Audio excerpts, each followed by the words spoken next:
begin with the thanks. I always knew that Masons were extremely charitable and generous, but I've been overwhelmed, as has my family, by the kindness and generosity that we've experienced since we've come here to Niagara. So thank you very, very much.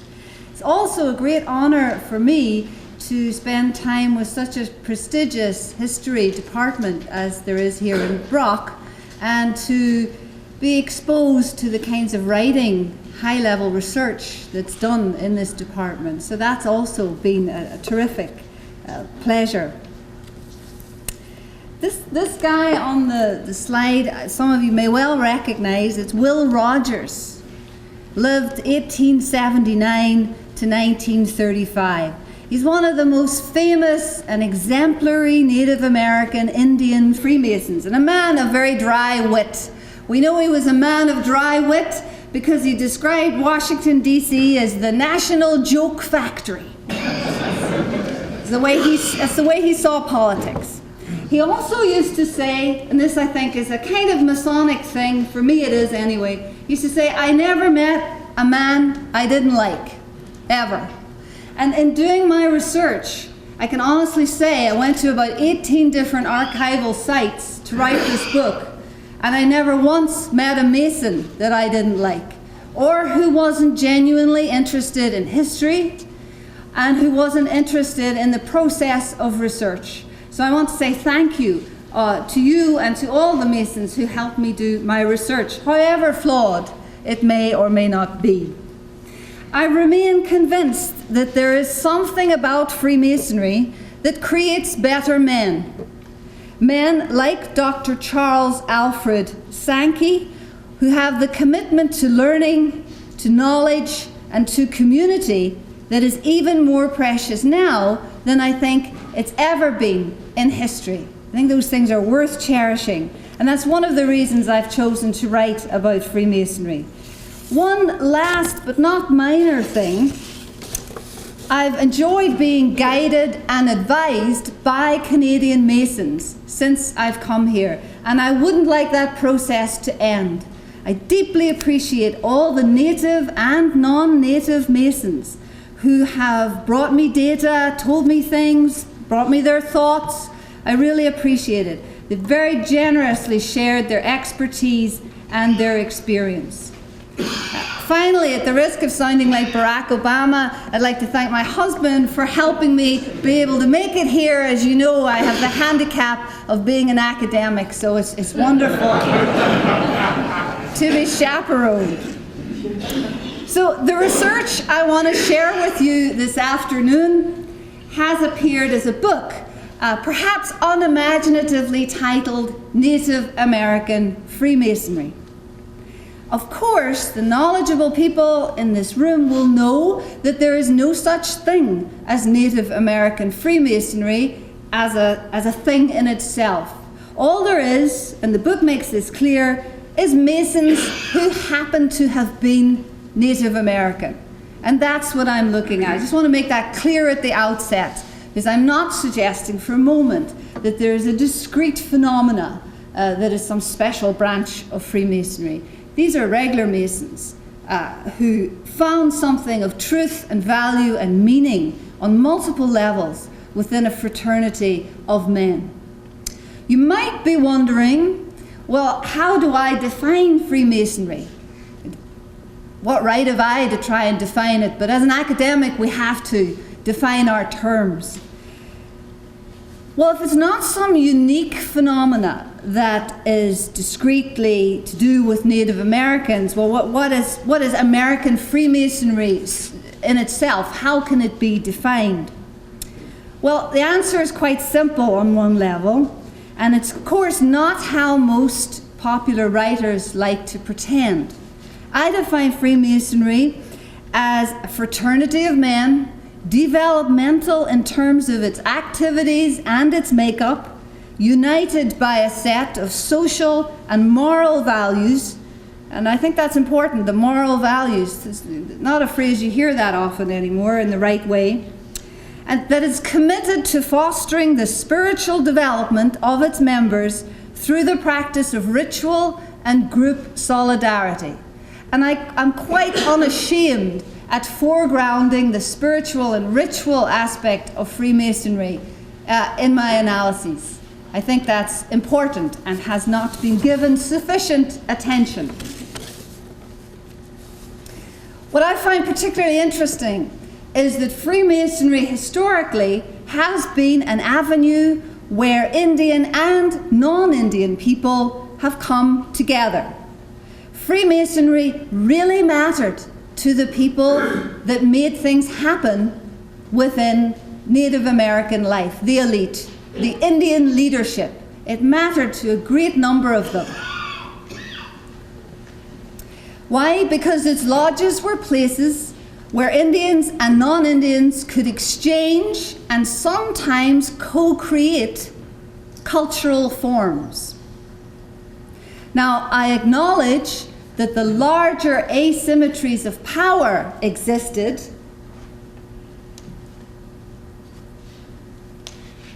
in life between a dominant ethnicity and an ethnicity that has suffered colonialism. And I also acknowledge that the lodges themselves were exclusive places. Not anyone can be a Mason. But this does not negate their various histories as sites of shared ritual, as well as of social and spiritual sanctuary.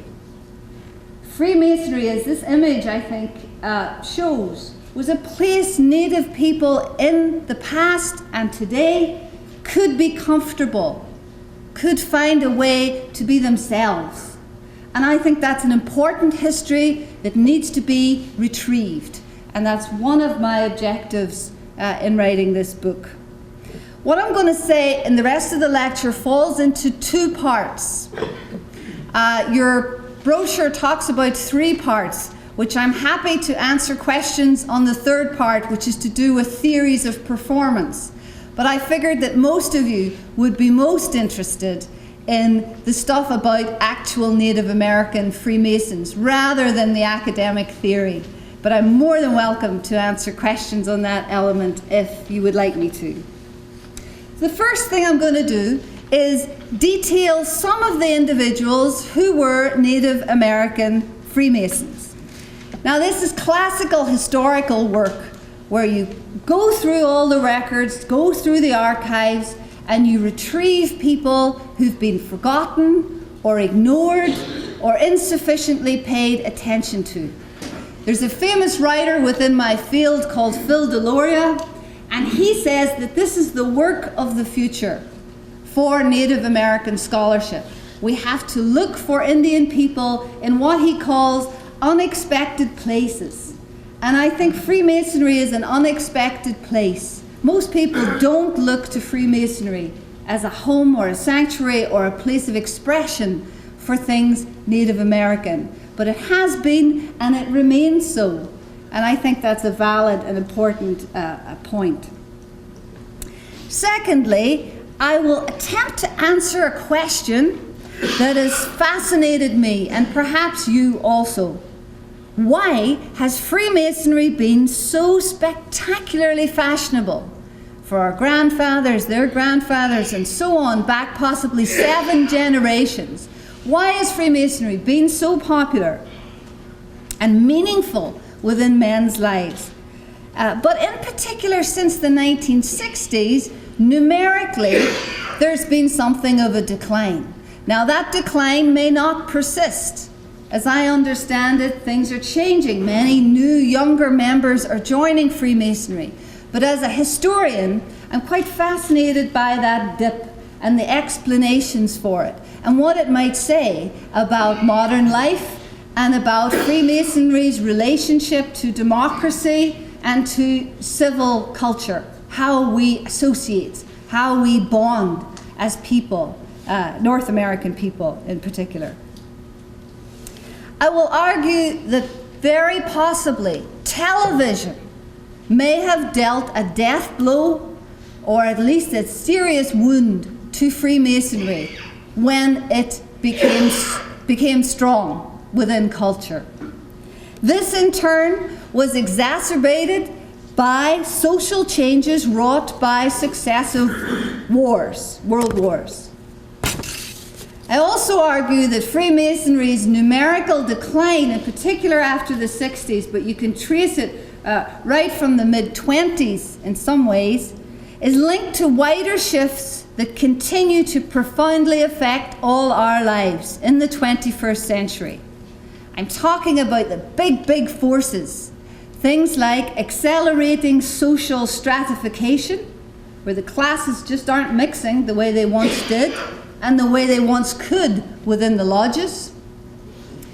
Burgeoning privatization and the ever-advancing scope of corporate influence. And you can read television as a means whereby corporate influence and corporate consumerism can be promulgated.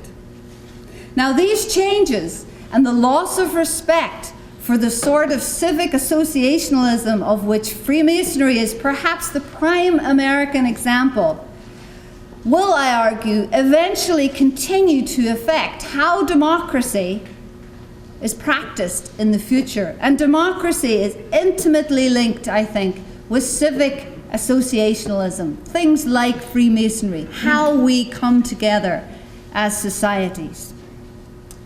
Okay, let me start by talking then about Native American Freemasonry. It develops along regional or tribally specific lines in what is now the United States. And I've primarily kept my research to the United States. Some of it goes into the Niagara and northeastern region, but mostly I looked at the United States. Now, these developments reflect the course of European intrusion, namely in the northeast, especially amongst the Iroquois. The southeast continued in Indian territory after Indian removal west, and in the Great Lakes area. In the northeast, Freemasonry was an important form of power play for Indian leaders, for men like Joseph Brant in the Revolutionary era, and Eli S. Parker in the 19th century. Freemasonry also is intimately connected with the rise of American anthropology, especially when we consider professional Native American anthropologists such as the Seneca Iroquois Arthur Caswell Parker. He died in 1955. I don't know if you know much about him, but he was a 33rd degree Mason. And the 33rd degree, of course, is by election. So here was an Indian whose peers elected him to be given the highest administrative accolade possible in his region. And he goes to the Ancient and Accepted Scottish Rite headquarters. Because he's a 33rd degree Mason, it doesn't mean that that is the most important degree. The most important degree is normally thought to be the 3rd degree, the Master Mason degree, because of its spiritual significance, because it deals with issues of spiritual maturity and death and the afterlife, which of course is the most important thing for all of us. Other important anthropologists who were Native and Masons are people like Francis La Flèche, who worked on the Omaha and the Osage, and John Napoleon Brinton Hewitt, who was an ethnologist of the Iroquois. He died in 1937. Also, Freemasonry was very important, Indian Freemasonry was very important in Indian territory politics. Many key figures, political figures in the 19th century and early 20th were Masons in good standing. So they weren't just made a Mason and then forgot about it. They kept paying their dues, seeing their brethren, being part of lodges and perpetuating lodge life.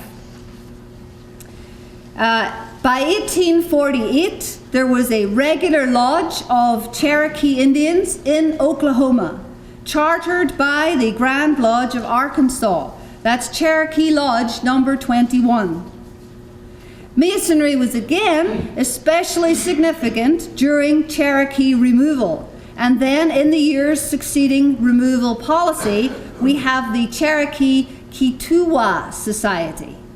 and that has clear Masonic connections. If you read about it and you're a Mason, the resonances will be obvious to you. And that fostered a unique form of pro-abolitionist religious nationalism amongst the Cherokee. And they adopted almost wholesale Masonic forms and practices, very positively. Then, at the turn of the 20th century, we see Freemasonry very closely associated with a very important development in Native American life, the rise of urban Indian fraternal organizations, groups such as the Loyal Order of Tecumseh and the descendants of the American Aborigine. Now, those groups are both formed around about 1911 at the formation of what's known as the Society of American Indians, the first pan-Indian intellectual body ever created within the United States. And one of the first things they set about doing is creating a fraternal life, which in itself, I think, is telling and meaningful. And then there's other hybrid organizations that start around the same time. The Teepee Order of America starts in 1915, and the Indian Council Fire, 1923. These all had Masonic links. Okay, I just want to speak a little bit about an enormous question, which is why might Native people find a home within Freemasonry? One of the angles I bring out, there's many correspondences between aspects of traditional Indian culture, particularly Iroquois culture, and aspects of Masonic culture. But here's just one example to give you a flavour of the kinds of things I've unearthed. Now, this is a representation from 1860 of the murder of Hiram Abiff. I don't know if my emphasis is correct, but that's how I always say it. Possibly you'll correct me. And this is central to the third degree, ritual. People like Arthur Parker were at pains to point out that the third degree, all-important Master Mason ritual had echoes and correspondences within Native life. Particularly, this story describes the Council of Animal Familiars who restore the life of the good hunter. This is a legend, a myth within Iroquois life. And there's direct correspondences. You have a good man, wrongly ends up dead, requires resuscitation, which in the Iroquois story is done by the animals who have been wounded and healed again. And they give part of themselves to restore the good man who comes back to life and renewed spiritual strength. This is direct correspondences with the Hiram Abiff ritual and legend. And people like Parker were very keen to make these direct connections. Now you can take a cynical look and say that he did so because it wasn't true. All he wanted to do was tie Indian people at a time when Indian life was under acute stress. Remember, 1900 is when there's circa 250,000 Native people in the United States, numbers at an all-time nadir. And around 10 years after that, he's putting forward this story of a correspondence between Masonic and Native legends and stories. Or you can look at it differently and say, well, this is true, there really are correspondences, and we have every good reason to believe them and put them forward. I think it's a complex matter, and no doubt we'll talk at great length about it, but there are correspondences between many aspects of Masonry and many aspects of many tribal traditions. In particular, reverence for direction, for number, for ritual, for ancestors, for forms of history that directly correspond. Let's look in detail at a few figures, Native figures. This is a man of real significance to this region. The Mohawk, Joseph Brant, lived 1743 to 1807. Theanandagia, I can never say the Mohawk names. He's thought to have been the very first Indian Mason. We're pretty sure that he's the first. And he was made a Mason just 3 years after the Boston Tea Party. His mentor was the dominant northeastern colonist, an Irishman, said to have fathered 300 children. This may be normal in this region. An Irishman called Sir William Johnson. And he's been very beautifully written about by Fintan O'Toole, another Irishman, beautiful writer, very elegant. And I recommend you read his book on William Johnson. Now, we should not be surprised that the first Indian Mason would be an Iroquois, because the Iroquois, made up of the Mohawk, Seneca, Oneida, Onondaga, Cayuga, Tuscarora, they are the people of the Longhouse. And if you look at colonialism in America, it hits the Northeast first and spreads west. So these are the people that are hit first. We shouldn't really be surprised that they are the first Masons. Also, the Iroquois, by the time Brant is made a Mason, are acutely ritualistic. Their own internal culture, very ritualistic. Very elaborate rituals also. And this may very well have made for common ground between Masons and Iroquois. It's an understandable lingua franca. They could conduct ritual. They knew the protocol. They knew how ritual worked. Ritual was central to the Iroquois because real power always remained at the village rather than the national level. So avoiding war and conflict through ritual was absolutely key for the Iroquois. So they were as wedded to ritual as Masons. Brant has been dubbed a man of two worlds. He's been dubbed quite a few other things on the reservations, I can tell you. Also, he's not entirely loved. His main biographer calls him that, a man of two worlds. But I prefer to think of him as a man with multiple fluencies. Freemasonry being just one of his fluencies. He was also a representative of his people, the Mohawk, a member of the larger cross-tribal Iroquois Confederacy, and a loyalist to the interests of Great Britain. A key event in his life was impressing Sir William Johnson, this very powerful figure, the English Superintendent of Indian Affairs. Johnson sent Brant in 1761 to Moore's Indian Charity School in Lebanon, Connecticut. That later begets its charter and becomes Dartmouth College. And at the time, he got what was considered an excellent education.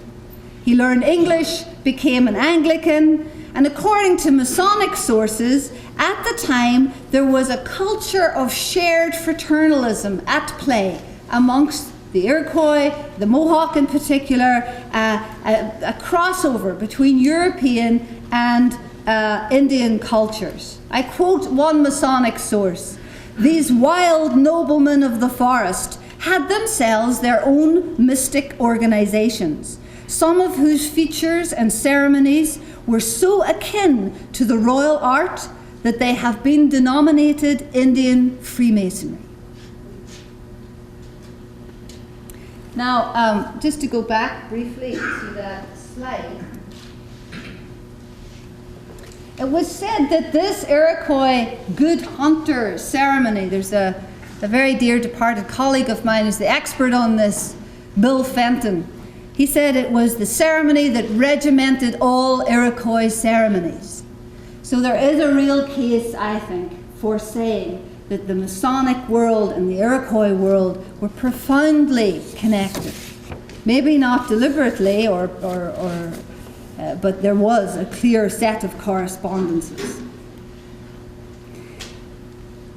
At the outbreak of the Revolution, Brant sails for England with Guy Johnson, Sir William Johnson's nephew, and he has being able to share all of his Iroquois fraternal and ritualistic knowledge with the Johnsons and other Masons. And he's prepared to join a Masonic fraternity when he gets to England. This is around 1776, when he's initiated as a Freemason at Hiram's Cliftonian Lodge number 417 at the Falcon Tavern, Princess Street, Leicester Fields, London. Now, it's often been pointed out that when Brant went to England, he went as a foreigner of high rank. He did not see himself as a subordinate or subaltern figure. He saw himself as a man of high rank approaching other brothers of high rank. Now, this is interesting because there's been a big debate raging for 20 years at least whether we should see class or race as more important in how cultures interact. David Cannadine suggests that we should really see class as what matters, the ornamentalism of how class is displayed, whereas other scholars like Said suggest we should look more at race as the predominant thing. Well, certainly for Brant, what matters was his class status. He ate dinner with the Prince of Wales, had his portrait painted by the celebrated painter George Romney, and he spoke with James Boswell, the creme de la creme. And according to Brant's earliest biographer, William Stone, he refused to kiss the hand of the king, with George III, when introduced, because he saw himself as the king of the Mohawks, and therefore as being of equal rank. He did, however, in courtly fashion, offer to kiss the hand of the Queen. We should remember what Brant was really doing there. He was really there on a diplomatic mission. He was interested in tying himself to the crown and ensuring his people's support would be with the British, because he hoped if the British won, he would have a better life here on North American soil. He became known as Monster Brant during the ensuing conflict because of the brutality with which he and his men fought. He played an especially significant role in the battles of the Cedars, 1776, Oriskany, 1777, Cherry Valley, 78, and Minisink, 79. And afterwards, he received a commission as an officer in the British Army, and with it a pension and a land grant along the Grand River in Upper Canada. He becomes a member then of Lodge number 10 in Hamilton, Ontario, and goes on to found one of the earliest Masonic lodges in Upper Canada, Lodge number 11 at Brantstown.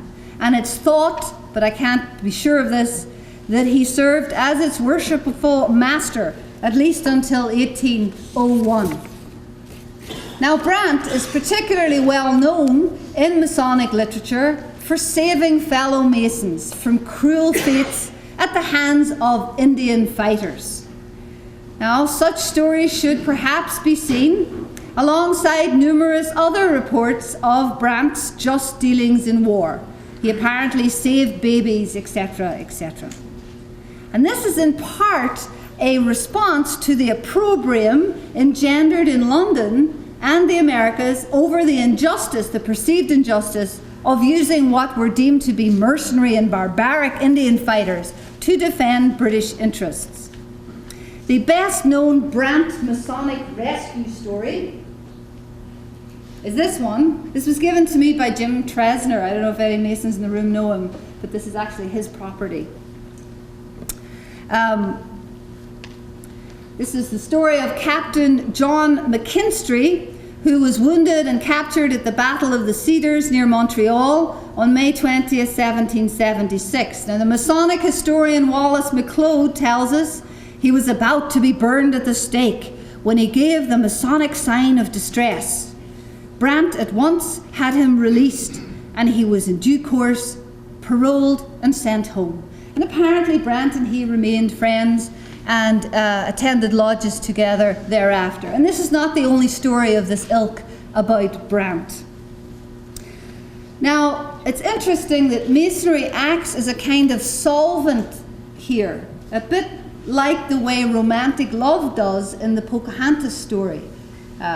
Romantic love is what brings the two ethnicities together in the Pocahontas story. Here it's Masonry, is that solvent that dissolves all difference. Prominent Masonic writers of the time, such as John Fellows, took exception to this, to Indian Masons using the elitism of Masonry, as it was talked of, to save some people and not others.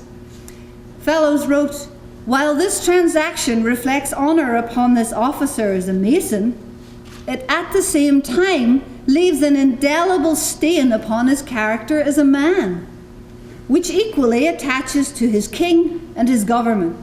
What? Employ savages as auxiliaries in war, and then stand by and look coolly on while they amuse themselves in scalping their prisoners, unless the latter can give the talismanic signal and pronounce the shibboleth of Masonry." This was considered not cricket, as the British would say.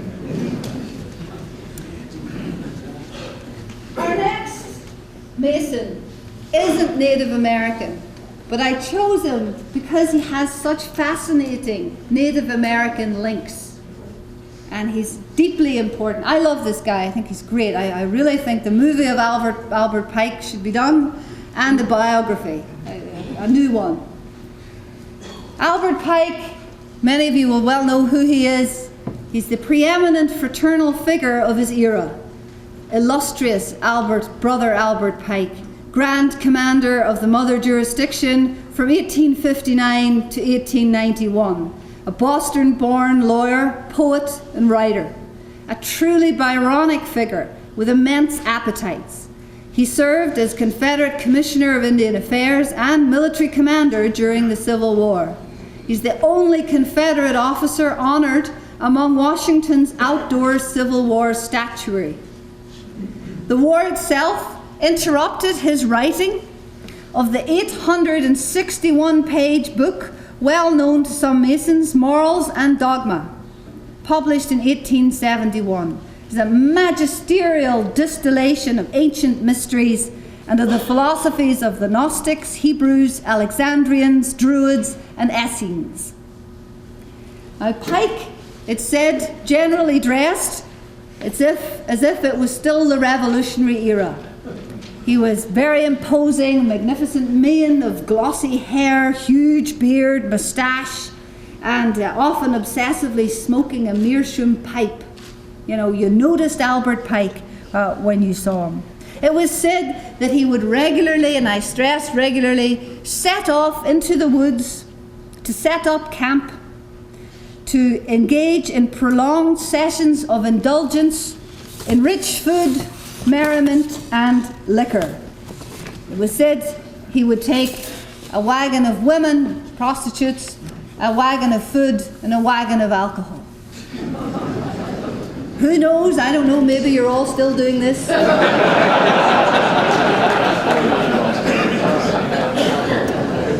For me as a historian, this struck me as noteworthy. What interests me about him historically also is how he advanced Native American rights and interests.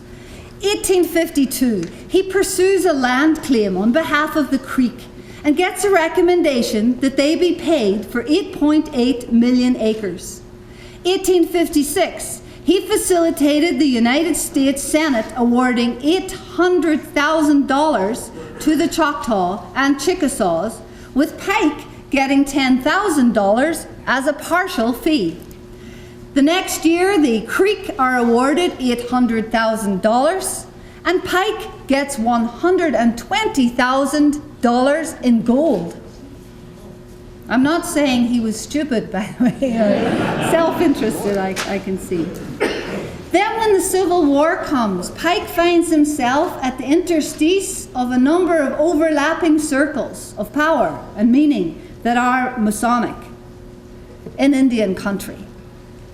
A fellow scholar, Patrick Minges, has pointed out Pike's Masonic connections were a critical factor in consolidating support amongst the 5 nations for the Confederate States of America. According to Minges, in 1860, he raised to the Scottish Rite 33rd degree the Choctaw leader, Peter Pitchlynn, the Cherokee leader and 1864 Confederate congressional delegate, Elias C. Boudinot, and the National Secretary of the Chickasaw Nation, Holmes Colbert. Now, my research on Pike has made me call for a re-evaluation of him, and by extension, a re-evaluation of his fraternal brothers. And in a way, I'm trying to wrest figures like Pike away from the gender historians, who have tended to perceive their lives and their work simply in gender terms. And I think there's much more to the story than that. The academic elite has been very fond of characterizing Pike and other Victorian Masonic males as frustrated, marginal men who took solace in romantic literature, history, and mystical religions because they couldn't cope with the gender bifurcations of the time. In particular, I'm thinking here of Mark C. Carnes at Columbia University. He's at Barnard, and he's made this case very fulsomely about Pike. He talks a lot about him having a complex marriage. Don't we all, perhaps? I don't see how that makes Pike any less of an achiever in terms of what he does achieve. Instead, I suggest we recognize that the traditions that Pike invoked and the world that he wished to inhabit, the world he wanted to make real through Masonry, actually transcended his era and his gender. He sought the recovery of a lost ethos, a return to the kind of harmonious spiritual equilibrium he saw in primitive traditions the world over. Fraternalism for Pike was a means whereby a man could regain awareness of his own dualistic nature and achieve the harmony and internal equilibrium that mankind has quested for throughout the ages. I don't think he can be dismissed as simply someone who took solace in romance. There's much more to him than that. So finally, I want to talk about television and how it may have affected Freemasonry as a phenomenon. And I hope this might be of some help as the fraternity continues to grow and develop in the 21st century. There are about 55,000 American Masons in 1879, more than 1 million by 1900. Then a membership boom occurs after the First World War, with one source claiming that American Masonry reached its peak in the 30s with membership at a record 12% of the white male population. In fact, however, by 1925, fraternalism as a social force was already starting to lose some of its luster culturally, not necessarily in numerical terms. By around 1925, ritual starts to take on a different position within culture. It loses its transformative potential and some of its charm. Something happened only 5 to 7 generations ago, whereby Masonry and fraternalism in the wider sense comes under scornful attack, and we're still living with that legacy now. I think that's one of the reasons there hasn't been enough written about Freemasonry, and it hasn't been taken seriously by scholars, and we're only just shedding that yoke of thinking, the scorn that's been poured upon fraternalism and upon previous generations. This is why it's quite an exciting time, I think, for Masonic historiography, because we're starting to see beyond this, beyond the scorn that was heaped upon fraternalism, round about mid-20s. It's also sad that some of the people who've been most happy to accept this scornful representation have been liberal, baby boomer intellectuals who have seen it as a thing that's associated with their grandfathers and fathers, and have also downplayed its sociological importance and its potential. In the 20s, we see the start of perhaps the deepest criticism possible of fraternalism. This is, I think, the worst criticism.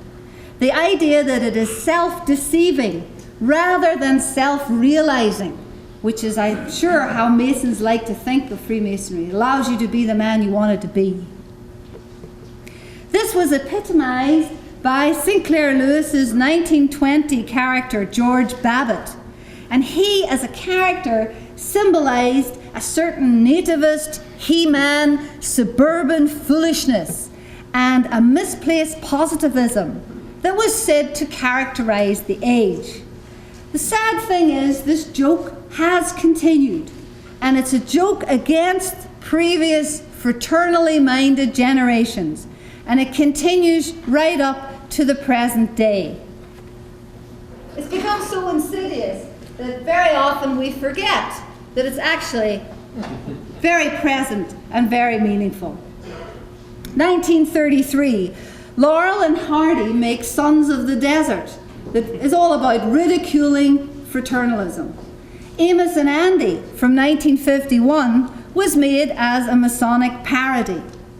In 1960, there was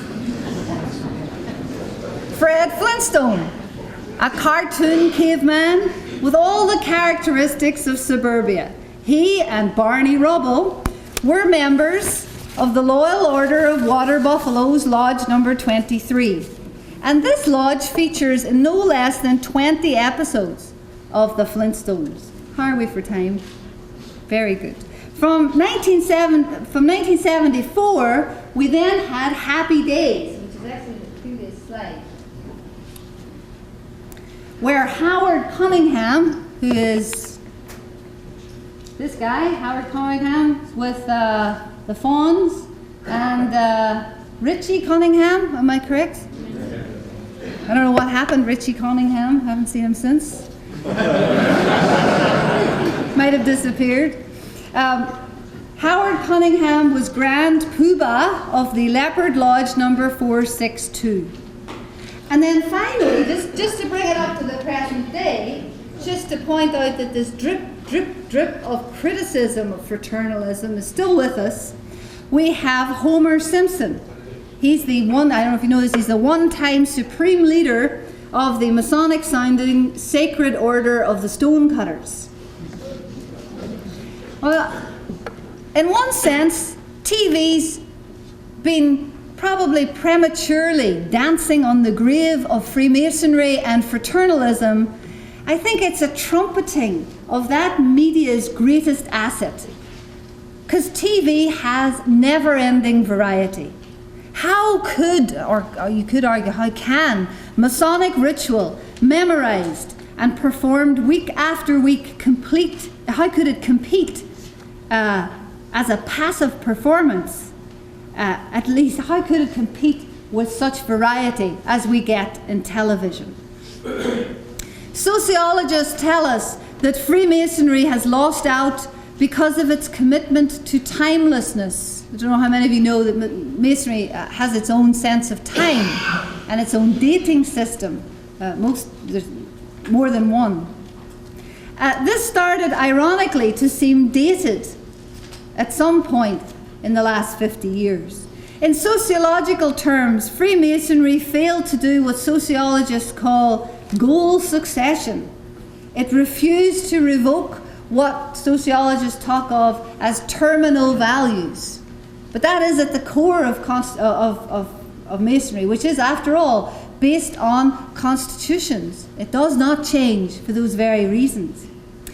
When Arthur Schlesinger Jr. wrote his important essay, Biography of a Nation of Joiners, in 1944, he was convinced that American secret fraternal orders had reached peak membership in the 20s at over 10 million.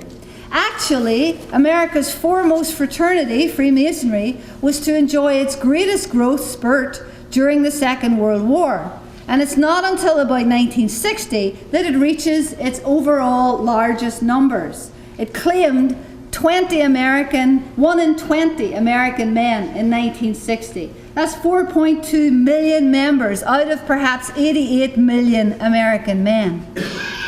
And thereafter, it does enter a fairly steady decline, which may now, in the 21st century, be going into reverse. Why? Robert Putnam, in his 2000 book called Bowling Alone, has suggested that this decline is symbolic of a more general national malaise in the United States, a wearing away of the ties that bind the best of Americans together. Here, I suggest we be careful of elegizing social capital that has not necessarily been lost, but instead has only changed its form and degree of measurability. That said, new forms of communication since the 1950s, especially the telephone, electronic media generally, and television specifically, have tended to foster privatism. And that's discouraged Americans from meeting up with one another. And I suspect the case is similar in Canada. I agree with Putnam that television has a lot to answer for. As he points out, it privileges personalities over issues and communities of interest over communities of place. There's a fascinating writer called Sven Burkitz, and he points out that something happens in the 1950s where our experience came to be mediated and arrested at a stage that children normally outgrow, that of parallel play in front of an external stimulus. When we watch TV, we can all do it together, but not necessarily interact.